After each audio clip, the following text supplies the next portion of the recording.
Imagine a man born into modest circumstances in a small town, who through sheer determination, cunning business strategies, and an unyielding work ethic, rose to become not just the richest American in history, but one of the wealthiest individuals the world has ever known. A man whose empire dominated an entire industry, sparked national controversies, and ultimately redefined philanthropy on a global scale. Today we're diving deep into the extraordinary life of John D. Rockefeller, the titan of oil, the architect of monopolies, and the father of modern charitable giving.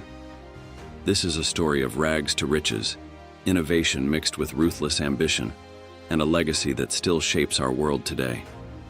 Stick around as we uncover every fascinating detail, from his humble beginnings to his final days. If this tale of ambition and empire building has you hooked already, do me a favor. Hit that like button right now and subscribe to our channel. Your support helps us bring these stories to life. Now let's jump into the full journey of John D. Rockefeller. Our story begins on July 8, 1839, in the quiet town of Richford, New York, a rural area nestled in the southern tier of the state. John Davison Rockefeller was born as the second of 6 children to William Avery Rockefeller Sr., a colorful character. William was often described as a traveling salesman, con artist, and self-proclaimed umbrellas doctor who peddled snake oil remedies. He charged exorbitant fees up to $25 a treatment, which was a fortune back then. William led a nomadic, scandalous life. In contrast, John's mother, Eliza, was a devout Baptist who instilled values of discipline, thrift, and faith. By age 12, he was earning money by raising turkeys for his mother, and even lending small sums at interest. John dreamed big even as a child. He aspired to earn $100,000 and live to 100 years old.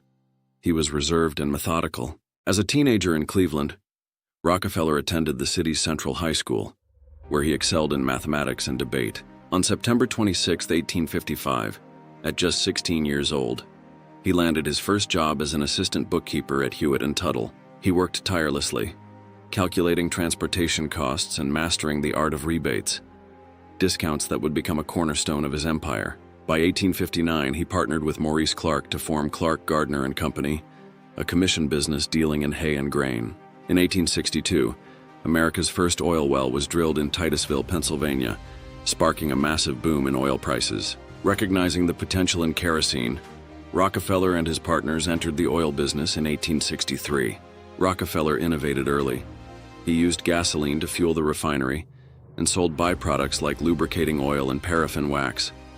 They built barrels in-house for $0.96 each instead of buying them for $2.50.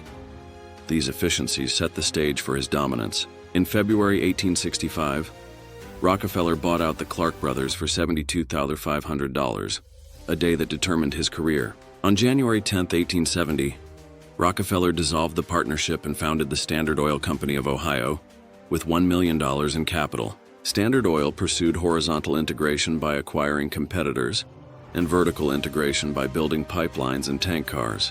In 1872, the Cleveland massacre saw Standard absorb 22 of 26 competitors in months. Rockefeller viewed himself as an archangel of mercy. A key strategy was negotiating secret rebates with railroads, giving Standard massive advantages. He forced railroads to sell their oil interests. In 1882, Rockefeller centralized holdings into the Standard Oil Trust, the first major trust, controlling 41 companies and 90% of refining. Rockefeller's wealth exploded. By 1900, he was the richest person in the U.S., and by 1913, his net worth hit $900 million. With great power came great scrutiny. Standard Oil's tactics drew fierce criticism, labeled a pitiless monopoly by critics. Journalist Ida Tarbell's series in McClure's magazine exposed these practices, labeling Rockefeller a robber baron.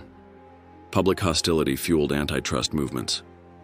In 1890, the Sherman Antitrust Act became the first federal law against trusts. In 1911, the U.S. Supreme Court ruled Standard Oil violated antitrust laws, dismantling it into 34 separate entities. Amid controversies, Rockefeller's philanthropy became his redemption. He endowed the University of Chicago and medical research institutes. The Rockefeller Institute for Medical Research linked to 23 Nobel laureates, advancing global public health and medicine. Famously, he gave dimes to adults and nickels to children as a habit, giving away over $530 million in his lifetime. A devout Baptist, he read the Bible daily and led Sunday school. He was married to Laura Spelman for 50 years. His family continued his legacy. His son John Jr. expanded philanthropy, and his grandson Nelson became U.S. Vice President. Rockefeller retired fully by 1897, spending his later years in Florida, enjoying golf, cycling, and simple pleasures. John D. Rockefeller wasn't just a man. He was a force that shaped modern America. His legacy remains complex and enduring.